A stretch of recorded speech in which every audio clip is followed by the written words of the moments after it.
बोलिए सद्गुरुदेव की जय, संत समाज की, भक्त समाज की जय। साहिब बंदगी साहिब बंदगी। परम पूज्य गुरुदेव जी, अर्चनी बंदनी मुद मंगलमय संत समाज, धर्म प्रेमी सज्जनों, माताओं बहनों, आप लोगों के समक्ष सद्गुरु कबीर साहब जानो जग जीव ना साखी पर चर्चा जो जानो सो जीव, पानी पचावो आपना तो पानी मांगना पियो। उसी साखी से जुड़ी हुई ये भी साखी है। साहब कहते हैं जो जानो जग जीवना, जो जानो सो जीव। अगर तुम संसार में जीना चाहते हो और जीने की कला तुम में है तो जीने की कला क्या है? सद्गुरु एक जगह और भी कहते हैं, 5 सत्तु का पूतरा मानुष धरिया नाव, एक कला के बिछुरे बिकल होत सब ठाव। एक कला के बिछुरे, एक कला के बिछुड़ने के कारण ही बिकल होत सब ठाव, दर दर की ठोकरे जीव खाता रहता है। तो एक कला क्या है? जीने की कला। तो साहब वही याद दिलाते हैं, जो जानो जग जीवना। अगर तुम संसार में हो, इस बात का बोध तुम्हें है और जीने का ढंग तुम्हें मालूम है, तो जीने का ढंग अगर जीव को आप समझते हैं तो मानो जीने का ढंग आपको पता है। क्योंकि जीव को समझने वाला व्यक्ति लड़ता नहीं है, राग द्वेष नहीं पड़ता है, भ्रम में नहीं पड़ता है, दुविधा में नहीं होता है, पूर्ण निर्भय होता है। वास्तविकता को समझने वाला निर्भय होता ही है।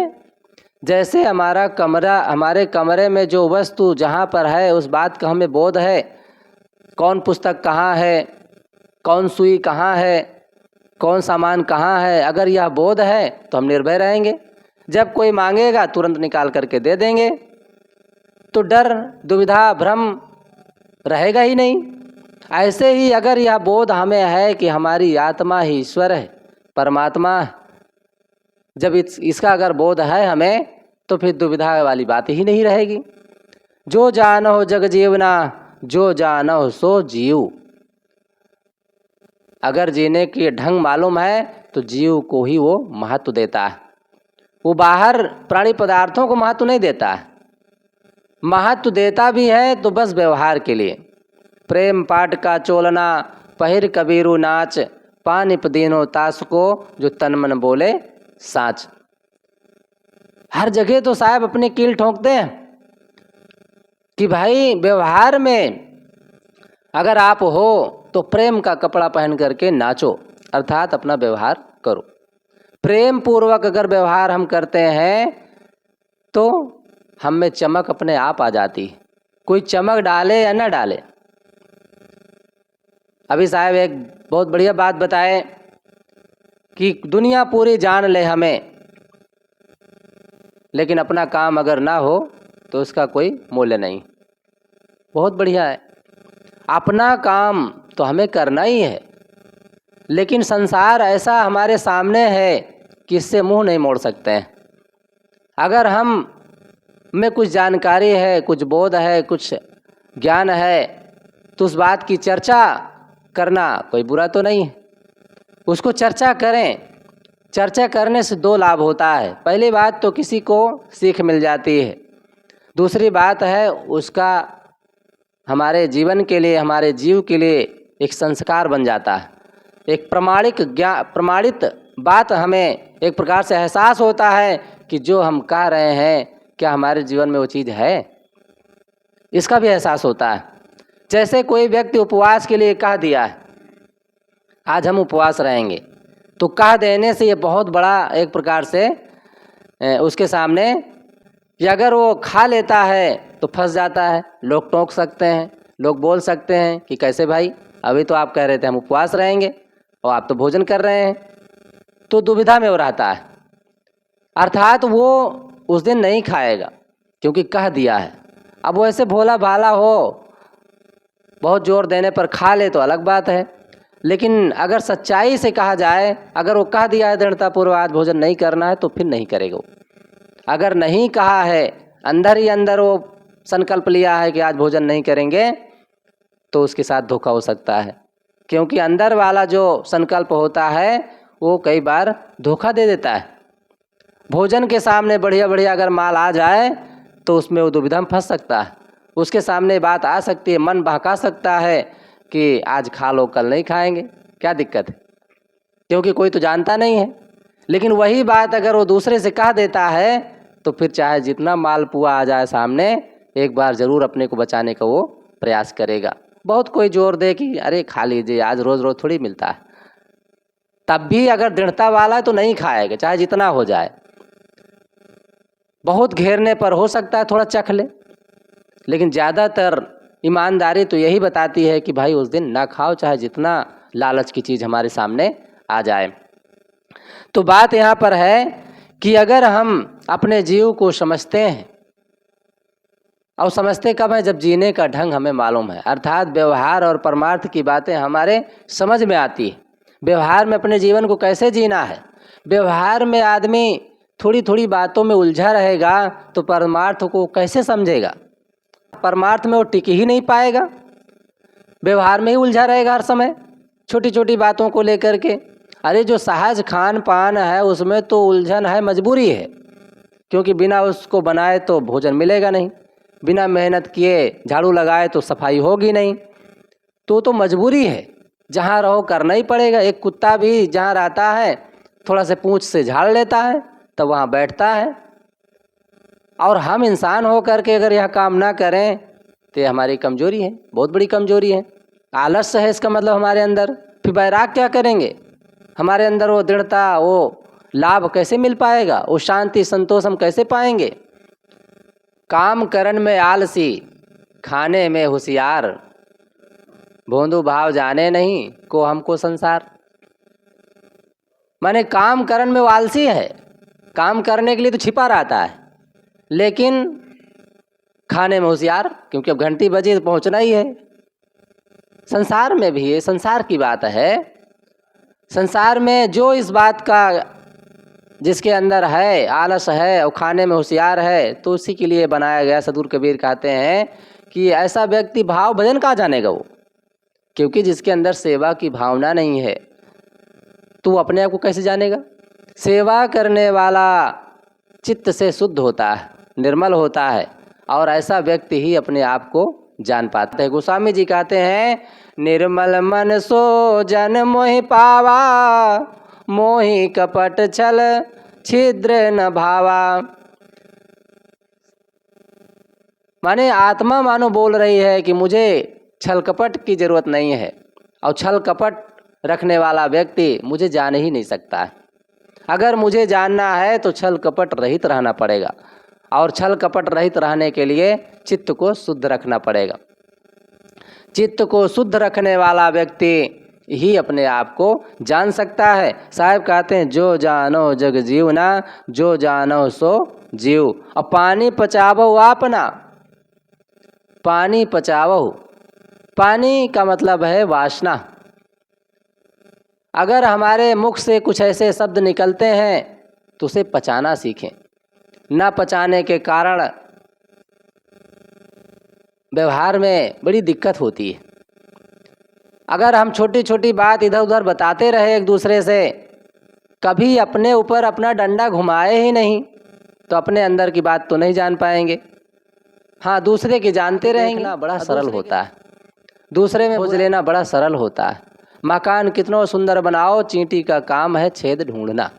अगर हम में वो आदत है तो ये हमारे मन की कमजोरी है।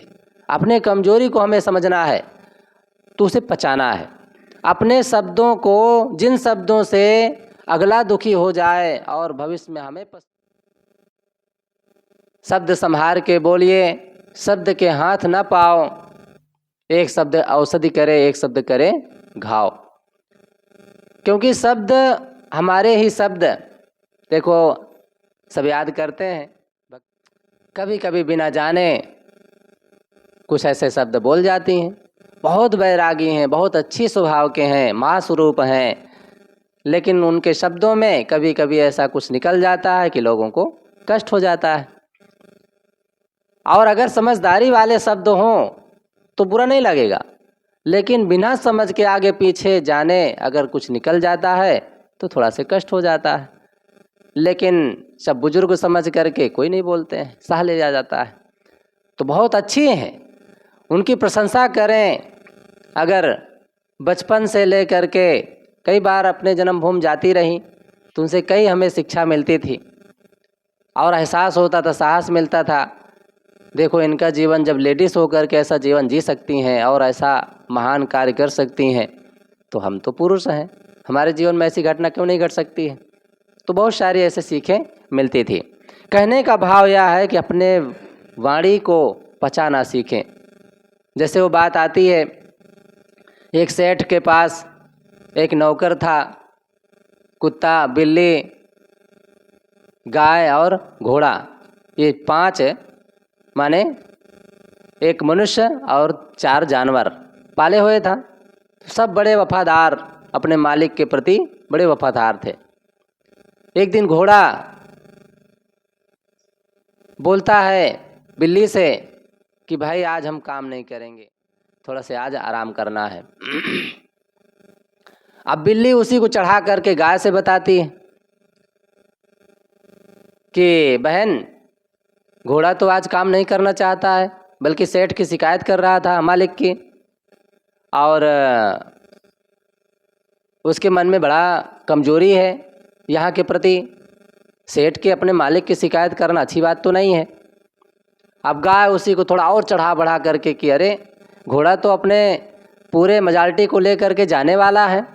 कुत्ते से बताती है, कुत्ते से वह बताती है कि घोड़ा काम ना ही करना चाहता है, मालिक की शिकायत करता है और अपने मेजॉरिटी को लेकर के जाने की तैयारी बना रहा है। अब कुत्ता और वफादार, वो नौकर से बताता है। नौकर के पास जाता है, कुत्ता जाता है कि भाई घोड़ा तो काम नहीं करना चाहता, और बल्कि सेठ के ऊपर एक प्रकार से वो विरोध करने वाला है। अपने जो और घोड़े हैं सबको ले करके वो विरोध करना चाहता है और सेठ के ऊपर वो हावी होना चाहता है। शिकायत करता है कि हमारा सेठ बड़ा खतरनाक है, काम बहुत लेता है, चारा ठीक से नहीं देता है। तो ऐसा शिकायत कर रहा था। ये तो अच्छी बात नहीं है। अब नौकर तो भाई सेठ के पास ही रहता था, वो सेठ के पास जाता है, वो और बढ़ा चढ़ा करके बताता है कि घोड़ा यहाँ से जाने वाला है, विरोध करना चाहता है और आपकी निंदा कर रहा था, अच्छी बात तो नहीं है। अब सेठ को बहुत गुस्सा आ जाता है। वो समझ नहीं पाता है कि इतने दिन से हमारे जानवर इतना वफादारी से हमारा काम करते हैं, अब अचानक कैसे हो जाएगा। वो समझा नहीं और पीछे से जा कर के जहर का इंजेक्शन खोस देता है। घोड़ा वहीं पर मर जाता है। घोड़ा की क्या गलती थी? घोड़े की बस इतनी गलती थी कि अपनी बात को वो पचा नहीं पाया। अपनी गलती ना पचाने के कारण, अपनी बात को ना पचाने के कारण आज वो मौत भी उसके सामने आ गई, उसे मरना पड़ा। ये तो एक कहानी है। अक्सर यही घटना हमारे जीवन में होती है। अपनी बात को हम नहीं पचा पाते हैं, दूसरे से कहते हैं, दूसरा तीसरे से कहता है, तीसरा चौथे से कहता है। ऐसा कहते कहते कहते कहते हमारे अंदर शिकायतों का भंडार भर जाता है। कमजोरी हमारी बस एक गलती है कि अपने बात को हम पचा नहीं पाए और मालिक तक बात पहुंच जाती है, और मालिक फिर अपने तरफ से फिर जो भी बोले भाई कम है। यहाँ का भाव बस इतना है कि अपनी बात को हमें पचाना है और बोलना भी है। तो साहब कहते हैं, बोल तो अमोल है, जो कोई बोले जान, ये तराजू तौल के तम मुख बाहर आन। अगर बोलना ही है तो अपने हृदय में थोड़ा तौल लो, क्या बोल रहे हैं, क्या यह बात बोलना उचित है। अब बोलेंगे तो कौन हमारे दुख को समझेगा, कौन हमारी भावनाओं को समझेगा। सब तो अपने दुख के मारे हैं, सब तो अपने दुख से हैरान है। हमारे दुख को कौन सुनने वाला है? अपने दुख को हमें ही सहना है। हमारे जीवन में जो भी नमक रोटी है वो हमारा है, उसे सहना है और सह करके उसे प्रयोग करना है। तो दूसरे से कहने की बात ही नहीं। दुख आ जाए, सुख आ जाए, छोटी मोटी बातें आ जाए, ये सब आती ही रहेंगी, जीवन है। सतगुरु कबीर ने कहा है, बहुत दुख दुख दुख की खानी, तब बची हो जब राम ही जानी। जब राम को जानोगे समझोगे तभी इस दुख से बच पाओगे।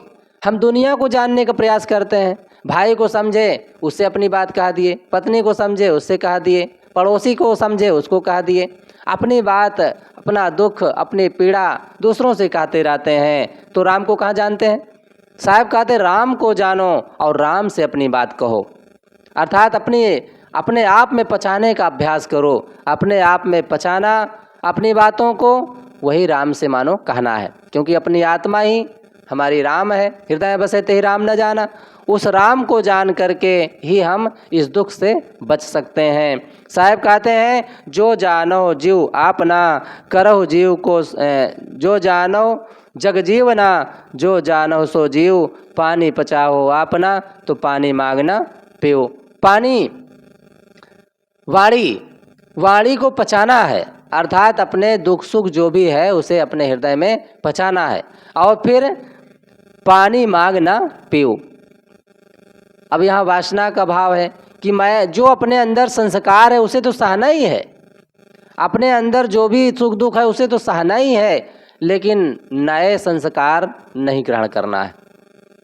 पानी मांगना पियो माने बाहर से संसार से नया संस्कार न बनने दें।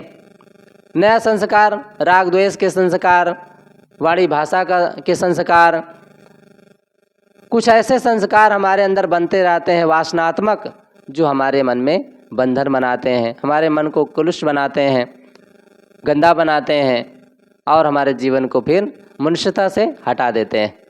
तो हमारी मनुष्यता बनी रहे, ये जीवन में एक कल्याण का भाव बना रहे, तो इससे ही हमारा कल्याण है।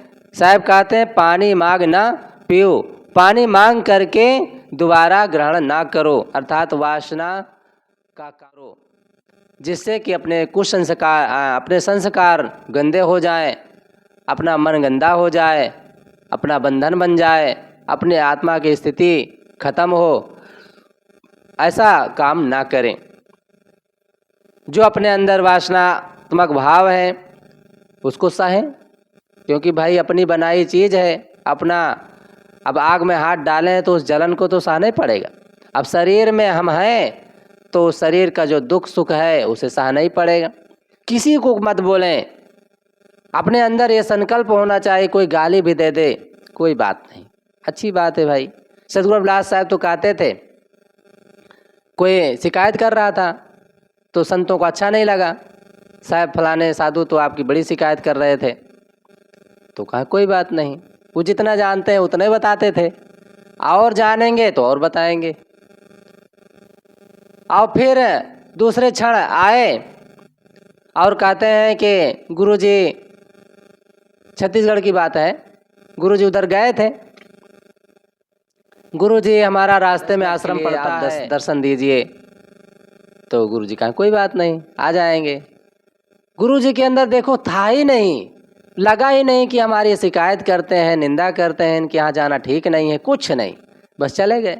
और फिर बड़ा प्यार से वो लाए, पैर धोए और बढ़िया से हुजूर हुजूर कर रहे थे, सामने खड़े थे हाथ जोड़े।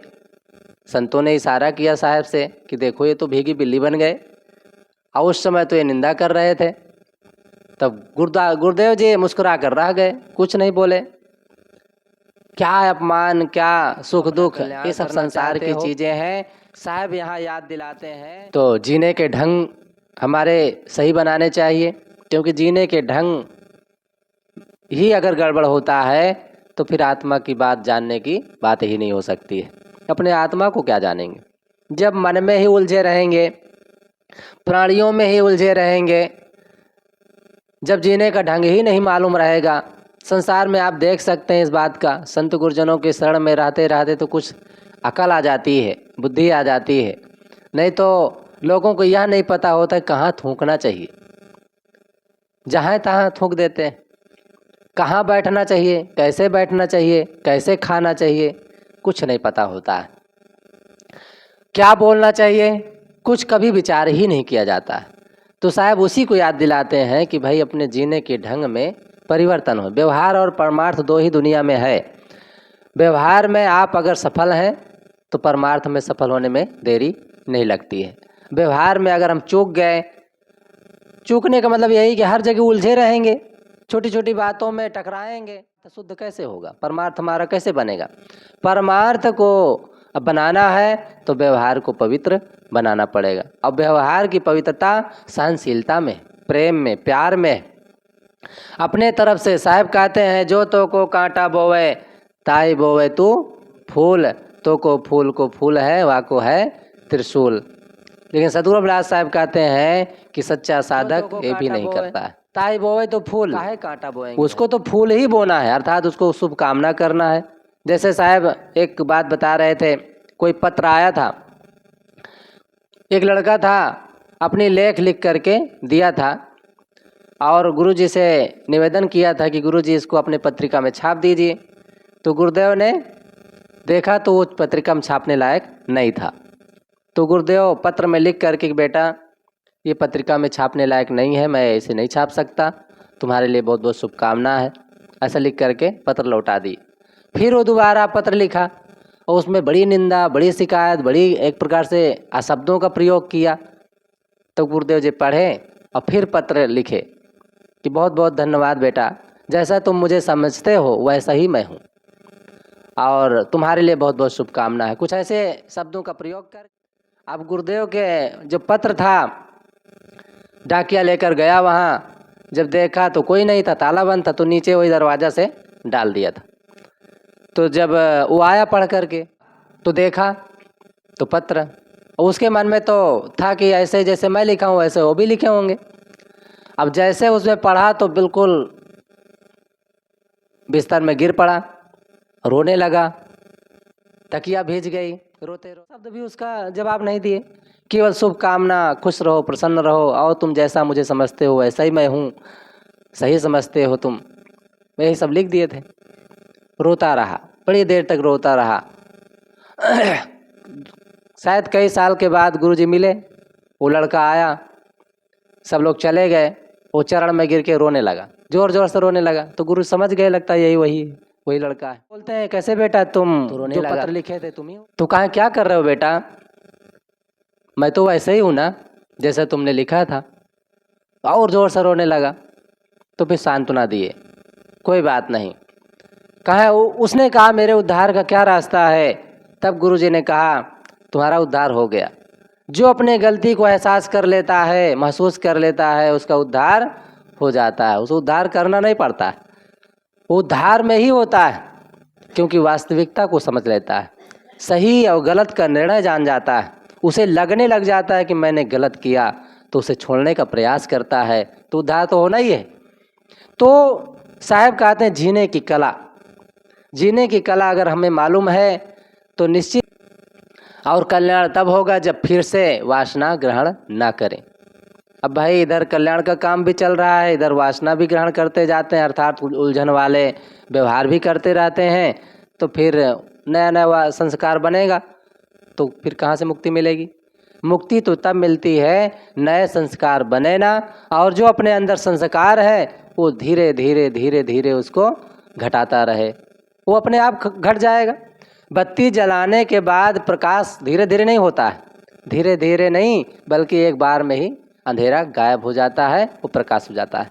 ऐसे ही जब हमें अपनी आत्मा का बोध होता है, ज्ञान होता है, तो उसमें ठहराव जब होता है तो ऐसा प्रकाश जैसे ही होता है सारा अज्ञान अपने आप दूर हो जाता है। समझ जैसे यहाँ पर बत्ती जलते ही कहाँ कौन सामान है अपने आप पता चल जाता है, ऐसे ही जब हम अपनी वास्तविकता को समझते हैं तो अपने आप ही पता चल जाता है कौन अज्ञान है और कौन अज्ञान नहीं है, कौन ज्ञान है कौन अज्ञान है, अपने आप समझ में आ जाता है, तो अज्ञान अपने आप दूर हो जाता है। तो इस बात का हमें समझ होनी चाहिए, समझ रखनी है, क्योंकि संत गुरुजनों से यही सीख, यही संस्कार सबको मिलता है। अब यही करने के लिए हम सब आए भी हैं, तो इसका हमें ख्याल रखना है। यहीं पर अपनी वाणी को विराम देते हैं। साहब कहते हैं, जो जानो सो जीव, पानी पचावा हुआ अपना, तो पानी मांगना पीऊ। तो बहुत मार्मिक साखी रही। सद्गुरुदेव की जय, संत समाज की, भक्त समाज की, शाहे बंदगी।